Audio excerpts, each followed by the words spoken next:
Welcome to today's Explainer. We are going to explore a really fascinating concept that's basically been hiding in plain sight across decades of television and film. So let's just dive right in. We're looking at how the on-screen family unit isn't just a convenient backdrop for comedy or drama. Actually, it serves as this brilliant, highly adaptable survival mechanism that changes to reflect the systemic pressures around it. We've got a great thematic spectrum to cover today.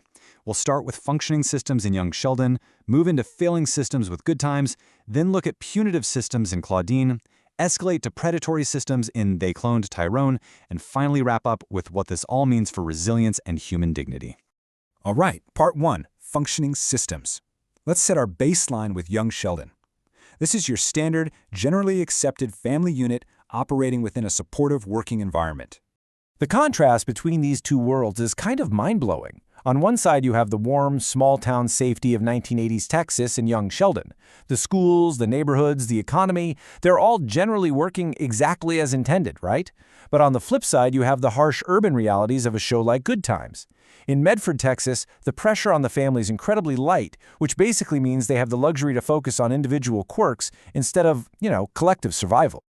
I mean, think about it. In a functioning system, the family's biggest threat is usually just normal growing pains. Take that classic young Sheldon episode where his mother, Mary, takes away his allowance because she catches him reading a mature comic book. Sheldon completely rebels, tries to get a job at Radio Shack, and literally tries to cook for himself using dish soap. It's a super low-stakes battle for autonomy, and it's instantly resolved when a tornado warning forces the family to shelter in a bathroom together, instantly reminding them of their bond. The system around them is so secure that it actually allows them the luxury of these minor, hilarious squabbles. Moving into Part 2, Failing Systems with Good Times. Things get really interesting here because the tension massively escalates when you place a family into a system that is actively experiencing structural collapse. Shifting gears to the 1970s Chicago projects, the Evans family in Good Times has to use tight-knit love just to survive some very real, very serious social issues. The system here isn't functioning anymore, it's failing. The family is quite literally fighting to maintain its basic structure against the crushing weight of poverty, crime, and racism. And a huge part of that battle is just fighting to keep a strong father figure present in the home, despite all these massive economic forces pushing against it. The family unit itself has to operate as a defensive shield against an indifferent world. Okay, Part 3, Punitive Systems, looking at the film Claudine. Because the crucial question is, what happens when a system goes from merely failing to actively punishing the family's attempts to survive? Our source material brings up this concept of welfare surveillance through the 1974 film Claudine. We are seamlessly shifting away from sitcom struggles to actual systemic policing here. Claudine is a single mother of 6 living in Harlem, relying on welfare. But the system is designed with rules that feel incredibly coercive. It effectively turns the government into this punitive force that polices her personal life, judges her choices, and severely limits any chance she has at financial mobility. It essentially creates an impossible maze, the ultimate trap for a single mother. Think about this. If she secretly works as a maid just to afford basic necessities, the system considers her a cheat. If she stays home to raise her 6 kids, society calls her lazy. And if she wants to marry the man she's fallen in love with, their combined income would cause her to lose her benefits, ironically plunging her family even deeper into poverty. She is literally forced to hide her romance and her job just to keep her kids fed. Claudine's activist son, Charles, hits the nail on the head here. He perfectly voices that suffocating resentment created by a welfare system that seemingly demands dependency and discourages self-reliance. When the state gets to dictate who can live in your home and how much money you can earn, the traditional family unit is entirely blocked. So survival requires the family to adapt, bend the rules, and somehow endure a system that actively punishes them for trying to get ahead. Which brings us to Part 4, Predatory Systems with They Cloned Tyrone. Let's dive into our climax and look at a system that isn't just punitive, but is actively predatory and downright hostile. The 2023 film, They Cloned Tyrone, takes all the systemic pressure we've been talking about and cranks it to an absolute fantastical extreme. It's this wild blend of science fiction and mystery that satirizes very real structural inequalities. I mean, the characters uncover a literal cloning conspiracy and mind-altering consumer products in their own community. And while the plot itself is wonderfully absurd, our source material notes that it serves as an incredibly powerful allegory for historical medical exploitation and the utter loss of autonomy. Under this kind of immense predatory pressure, the standard biological family unit is just not enough to ensure survival anymore.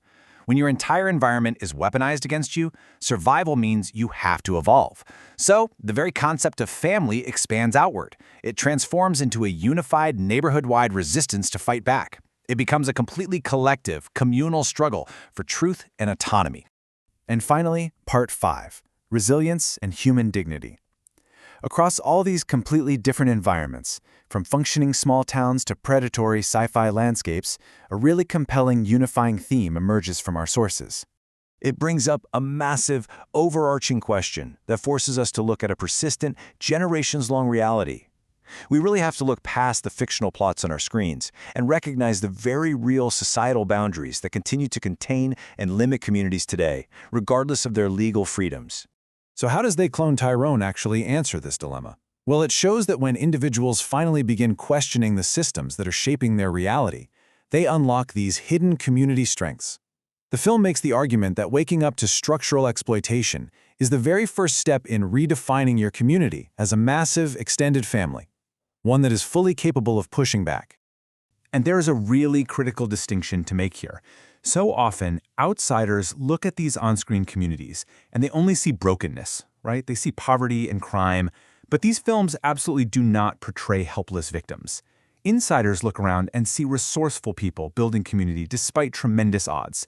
They see grandmothers, churches, and neighbors all stepping up to act as extended family networks, ensuring survival when the system completely fails them. Which brings us to a pretty profound realization. The greatest damage inflicted by these failing or predatory systems, it isn't actually economic. It's a psychological battle over identity and belief. If a system can somehow convince a community that their struggles are entirely their own fault and that their culture has no value, the battle's lost. So maintaining those family and community bonds is literally the primary defense against psychological erasure. Because at the end of the day, whether we're talking about minor, funny squabbles in Medford, Texas, or the massive systemic hurdles of 1970s Harlem, the on-screen family unit reminds us that behind every single statistic is a powerful human story of endurance. These aren't just documentaries of hardship. They are records of how people laugh, how they love, how they build meaning, and how they maintain their dignity under immense pressure. To wrap up this explainer, I want to leave you with this somewhat provocative thought about human dignity. When the system is quite literally built to break you, isn't the simple act of loving your family, however you choose to define it, the greatest rebellion of all? Definitely something to think about the next time you watch one of these families on screen. Thanks so much for joining me, and keep questioning the systems around you.